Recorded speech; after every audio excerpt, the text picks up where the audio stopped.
Hi there! It's Wednesday, which means it's time for another story. My name is Mrs. P. I'm a certified English teacher from the United States, and I teach English online.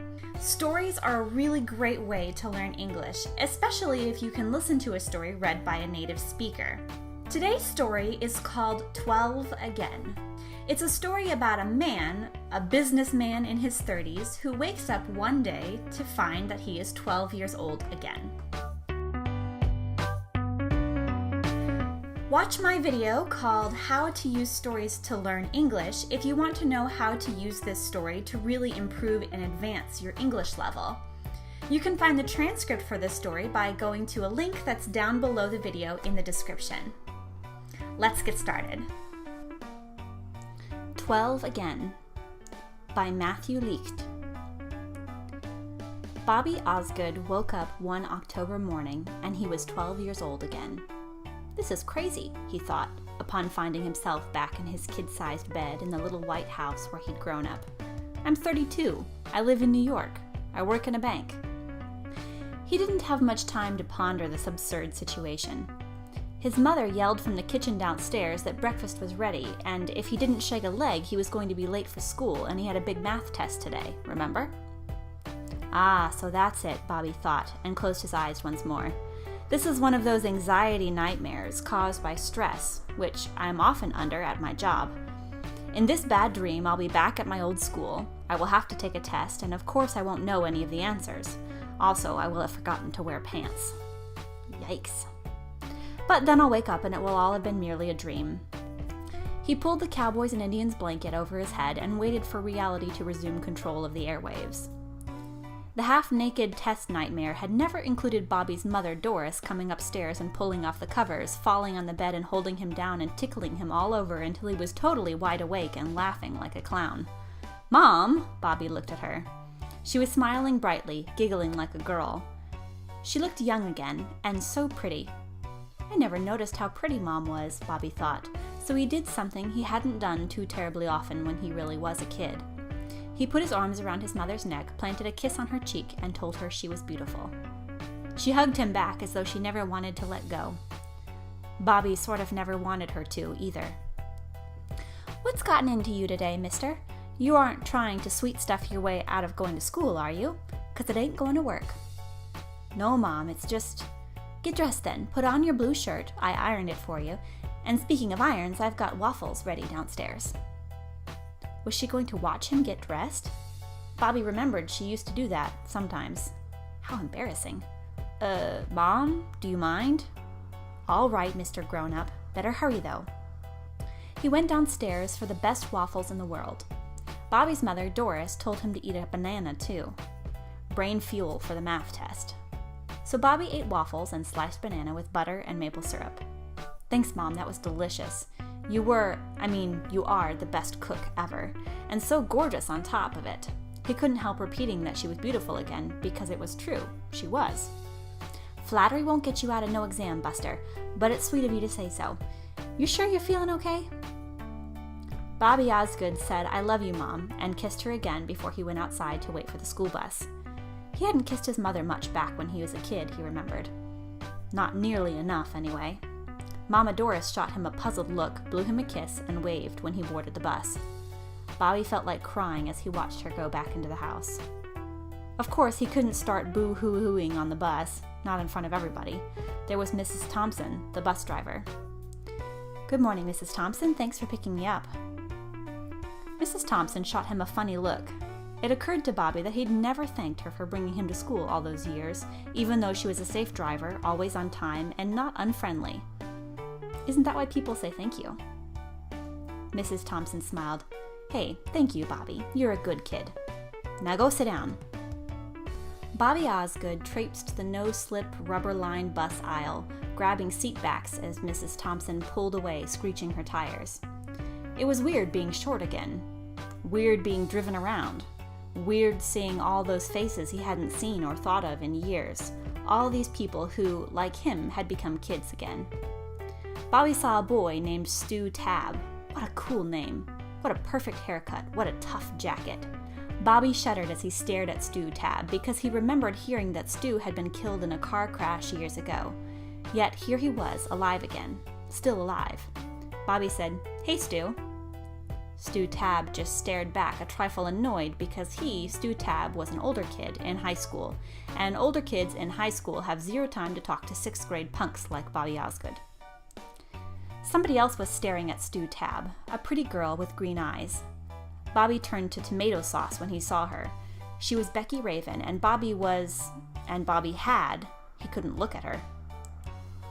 This is stupid, Bobby thought. I'm an adult male, 32 years old, despite whatever's going on today. I've been married.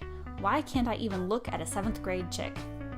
He tried again, but couldn't force himself to look straight into that pale, thin face, not after what had happened. Another kid was waving at him. "Hey, come on, I saved you a seat." This was Cliff Brown, Bobby's best friend. Bobby knew that he and Cliff stopped being friends later because Cliff was a bully who beat up little kids. Also, he'd once gotten Bobby into trouble by cheating off his answers on a civics quiz. Bobby went to sit next to Cliff anyway, even though he felt more like sitting next to the fat kid whom everyone called Spaz and being nice to him for a change.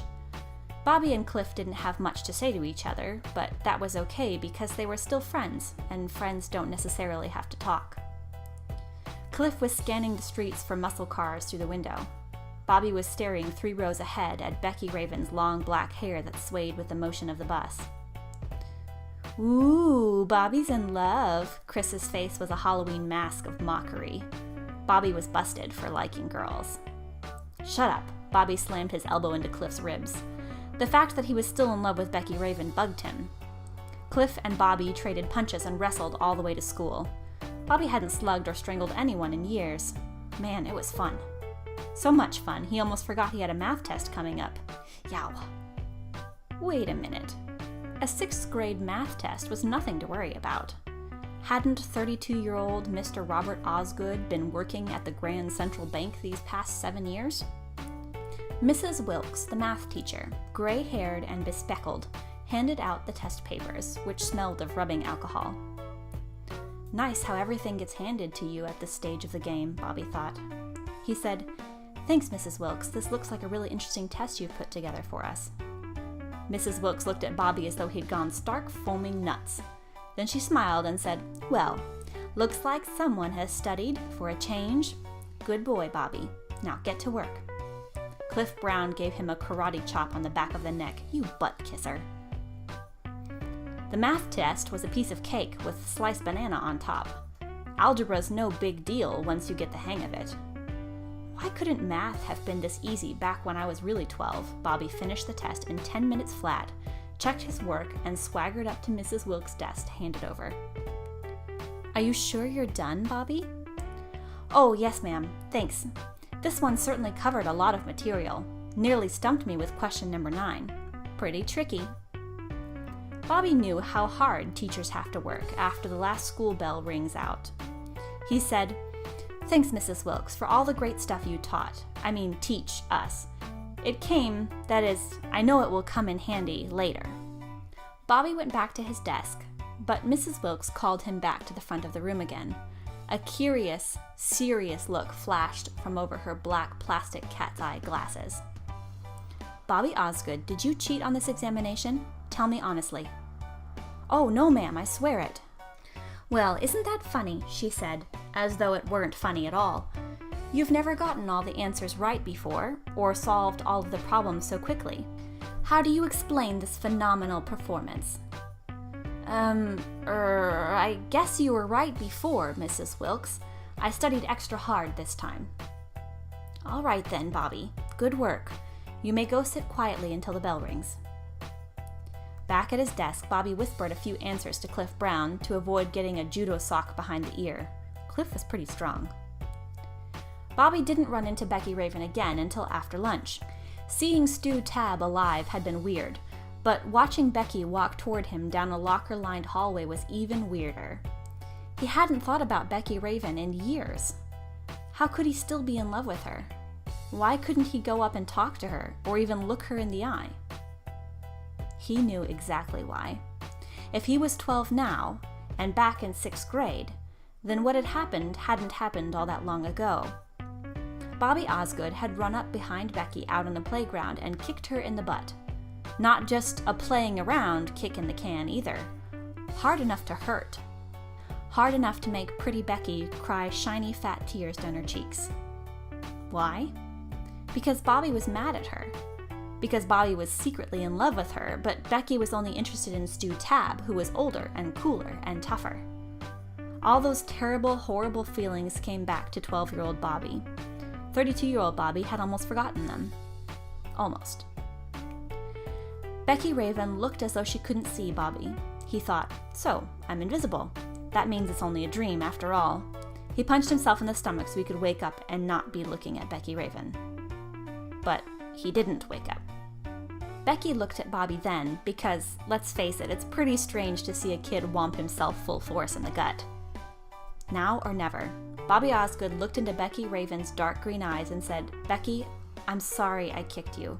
I'm really sorry I hurt you. I wish I'd never done it, but it was only because I like you so much. I know it sounds stupid, but it's the truth. Becky looked at him as though she didn't remember what had happened. She looked as though she didn't know who he was or what he was talking about. This made him feel even worse, if that was possible. Then she shrugged her shoulders, tossed her black hair, and said, Oh yeah, it's okay, I guess. Didn't even hurt. See you later. She scooted down the hall, turned left, and went off somewhere to stare at Stu Tabb some more. Stu Tabb wouldn't even look at her because she was in 7th grade and still wore t-shirts. But Bobby felt as though a 10-ton weight had been hoisted off his chest. He'd been forgiven, more or less. The rest of the school day was a warm breeze that went by too fast. Bobby had plenty to say about the red badge of courage in English class, because he'd finally actually picked it up and read it when he was 24, and it's not all that boring. He and Mr. Popper, the hippie English teacher, discussed the horrors of war and attaining manhood while the rest of the class yawned and doodled. Mr. Popper wasn't just a freak with long hair. Too bad 12-year-old Bobby Osgood couldn't legally invite Cosmo Popper out for a beer or something like that after school. Principal Brainerd stood at the school's main entrance as the last bell rang. He made it a habit to observe his youthful charges as they fled the building for the day, their heads packed, or so he hoped, with a little knowledge more. He was massive, bald, wore charcoal gray suits. His main interest was anthropology, Bobby knew, and every summer he went to explore places like Africa and New Guinea. All the kids were slightly afraid of Principal Brainerd. No one wanted to be sent to his office. Principal Brainerd looked so lonely, a big, bald, dark-suited, invisible man who stood still as all those kids tore past him, eager to get out of the school he ran for them. Bobby approached Mr. Brainerd. It was like looking up at a mountain. The guy must have been 6'6", 6'7", but he decided to be a school principal instead of a pro football jock. Life is strange, Bobby thought, but he said, Thanks, Principal Brainerd. School was really great today. I learned a lot. Really. He felt sad as he said it. He knew Principal Brainerd had died, too, a few months before Stu Tabb. What else could he say? Don't give those pygmy headhunters firewater? Bobby knew from going to the movies that it's unwise to interfere with the course of history. Principal Brainerd bent at the waist, bowed low, and extended a right hand that could have made a basketball disappear. He said, Thank you, Bobby Osgood. How nice of you to say so. He had a deep, gentle voice. Over 300 kids, and he knew all their names. On the bus, Bobby contemplated sitting next to Spaz, the fat kid who was always either teased or ignored.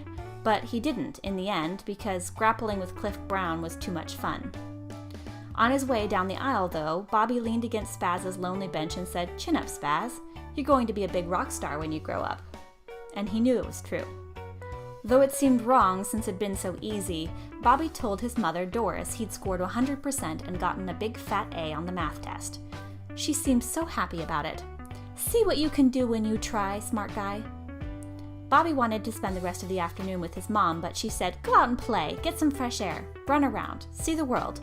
You can take a break from doing homework since you're a math wizard all of a sudden. So Bobby went out and played. Play was something 32-year-old investment banker Mr. Robert Osgood hadn't done in a long, long time. He ran around with the other kids in the neighborhood, jumped on human piles, got dirty, ripped his clothes, skinned his knees, chipped a tooth, and it didn't even hurt. Pain comes later. When you're 12, the only reason to stop playing is that it gets too dark. He could barely see the sidewalk as he walked home for another meal cooked by Mom, meatloaf and carrots. After dinner, after he helped clean up and put everything away, Bobby asked his mother if she'd read him a story instead of TV. "You haven't asked me to read to you in over 2 years now, Bobby. You sure you want to miss Batman?" Bobby nodded. Mom had always loved reading to him, he remembered, and being read to, he knew, is as sweet as it gets. He got to fall asleep listening to his mother read one more time. His last words that night were, "Thanks, Mom. I love you." He used to feel so dumb when he said that. Through half-closed eyes, he saw her standing at the door of his room against the light, looking at him. She looked happy. Bobby knew he'd be a 32-year-old banker again when he awoke. How did he know this? Let's just say that nothing like being 12 once, let alone twice, can last long. You'll see. So, what do you think? If you had the opportunity to go back in time and be 12 years old again for one day, what kind of lessons do you think you would learn? Is there anything you would do differently? Let me know by leaving a comment down below in the description. Also, please leave a comment if you have any feedback for me or suggestions.